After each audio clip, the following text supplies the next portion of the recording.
Hello guys, what's up? Welcome back. So Variety has a exclusive article that they are sharing, an exclusive story regarding some apparent information that they claim to have about an overhaul, possibly that is being considered by Warner Brothers Discovery now that the merger has been completed. So again, Warner Brothers and Discovery are now merged together, and they are known now as Warner Brothers Discovery. So let's go ahead and see what the article has to say and talk about it. I read through it real quick. It's not very long. Um, let's see what it says.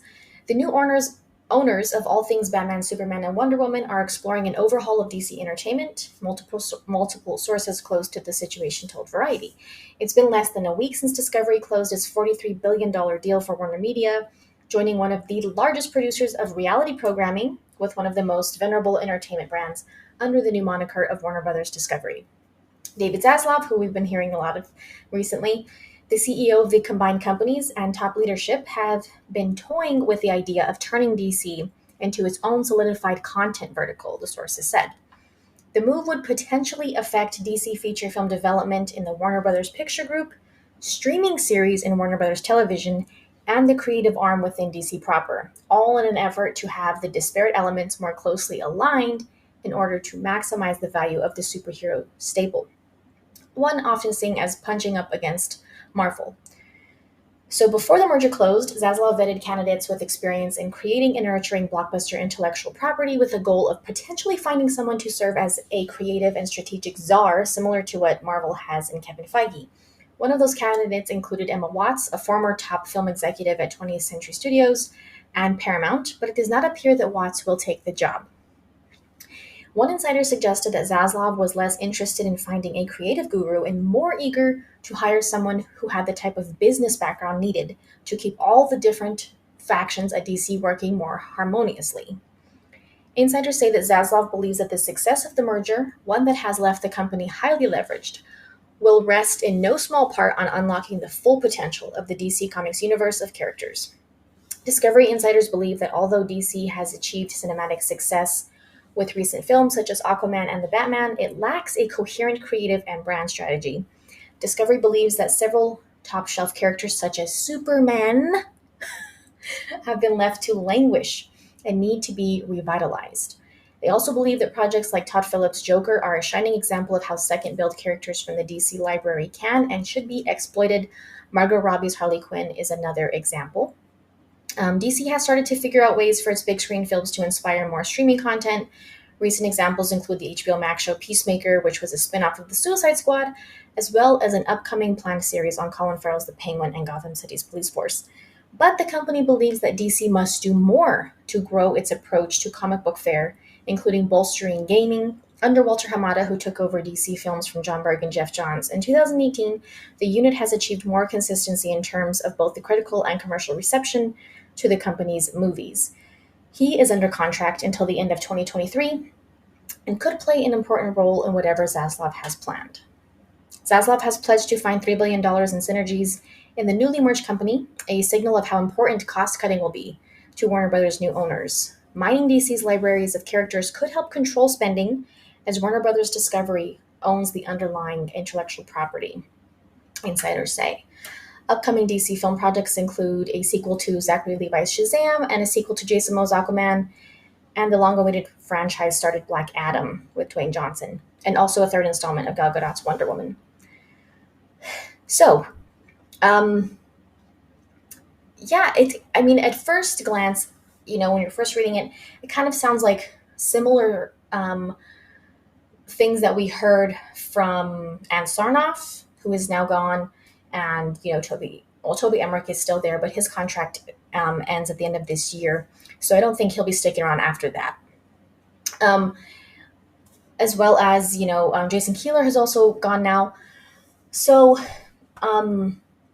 it sounds kind of like what Ann Sarnoff was saying about them wanting to kind of have everything be more coherent and have kind of this one big overall strategy for gaming and series and movies and things like that, have them be a little bit more connected. That doesn't necessarily, now what this is saying doesn't necessarily mean that they want everything to kind of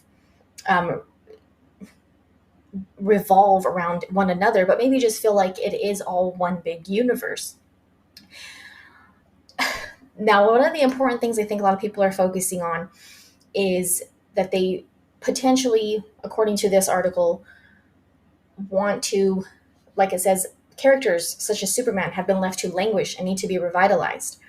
Now, obviously, they have just kind of left Henry Cavill's Superman just, oh, like ignoring it as if he's not there. And that's, I mean, Batman, Superman, and Wonder Woman are your DC Trinity. You have to have, those are your core characters. Yes, we love to have, Flash and Aquaman and, Black Adam and hopefully Cyborg again at some point have their own things.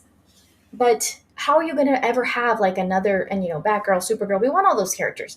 But how are you just going to leave the character who started this whole universe just, we don't know what we want to do with him. We're going to do another version of Superman, which is totally fine. The black Superman, all of those things, that's totally fine. But how are you just going to leave the Superman that started all of this? How are you just going to like not even acknowledge anything that you're going to do with him or not? Like, it's just weird.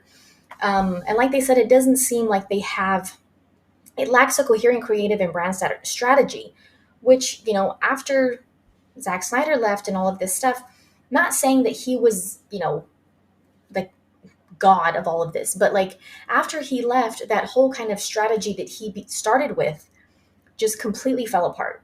So I'm not saying that he's the only person, no, but like when he did Man of Steel and, BVS and, well, what was supposed to be his Justice League back when he was first doing Justice League, he had a plan for all of these things and was setting up for the broader universe. So that way, when other directors came in to do The Flash, to do, at that time, they were going to have a Cyborg movie, to do, you know, Batman and all these other, Wonder Woman, he was setting it up to be like, here is a foundation to continue. Not that you have to do every single little thing the way he wants. No, he's like, okay, director, come in, do what you want, but here's the foundation of the character. Director, come in and do what you want, but here's the foundation of that character. So that way, it could feel like, okay, this director is doing what they want with this movie, with this story, with this character, but we have the foundation of what we expect that character to be like. And it feels, like it says, coherent, and not that every storyline has to revolve around a central plot, but it feels like a coherent universe, and it feels like all of these characters, they exist in this broader live action universe. So maybe that's what they're trying to get back to, and maybe that's why, if some of this is true, maybe that's why, Zaslav might want someone to kind of be in charge of like keeping that more organized, instead of just because after all of that happened, it just became a big mess and they didn't know what direction they wanted to go in, and what kind of tone do we want and all of that, which is fine for different movies to have different tones. They don't all have to have the same tone. You wouldn't expect Shazam to have the same tone as Batman. So obviously there should be variation in those types of things, and I'm glad that it says they also believe that projects like Todd Phillips' Joker are a shining example of how second build characters from the DC library can and should be exploited. And same with Harley Quinn. I'm glad that they, hopefully that, if that's true, I see that as definitely a positive thing, because the old regime that just left, well, some of them, Toby and Rick is still there, but they weren't catching on to what Todd Phillips wanted to do with Joker. They were like, this is too risky. Like this, we don't want that, They don't want to do it. And it ended up being a huge success in so many ways. And so I'm glad that hopefully if this is true, they're recognizing those types of movies and that there can be a variety of different films and different things within DC, but it does need to still be more, like it says, coherent and organized. And does this mean that the Snyderverse will be restored? We don't know. But hopefully if this is coming out already so soon after the merger has completed, then that means they've most likely, have been discussing this stuff before, because they obviously are going to be making plans leading up to the merger, and we don't know things right away. As the public, the stuff comes out later on after it's been discussed and all of that stuff. So hopefully that is something they've been paying attention to. Obviously, there are so many other things under Warner Brothers Discovery, but because it's such a huge IP, and because these characters are so, like, they have such a big audience, it does need to have some kind of organization, and so that it's not just all over the place. So obviously this is causing a lot of discussion on Twitter and social media, because a lot of people are seeing it as a potential avenue for the Snyderverse being restored. I definitely think it's um, potential for that, for sure, because if they go back and look at what they started with and how things went downhill in some way, well, how things were going like this after that, they weren't really going in an uphill trajectory. Thankfully, Aquaman kind of was, Wonder Woman and Aquaman were definitely, the first Wonder Woman movie and Aquaman were a, silver lining to some of the other, not so great, not so successful movies within DC, but, and, the Batman as well, more recently. But overall, if they kind of look at what they started with and how much more coherent and how much more, um, I don't know the word I'm looking for, but more coherent, and like I said, it just feels like it's part of the same family of movies. Even Wonder Woman, I feel like, is so much more part of the same family as BVS, and um, so if they look at how it started and then kind of how it was very rocky over the next few, last few years, if they look at that journey, then maybe they see, like, when we were doing this, it was working out. Maybe that was a more, maybe we need to go back into that direction, or, kind of take that approach and see what the fans are. What do the fans want? What are the fans asking for? What has a high demand?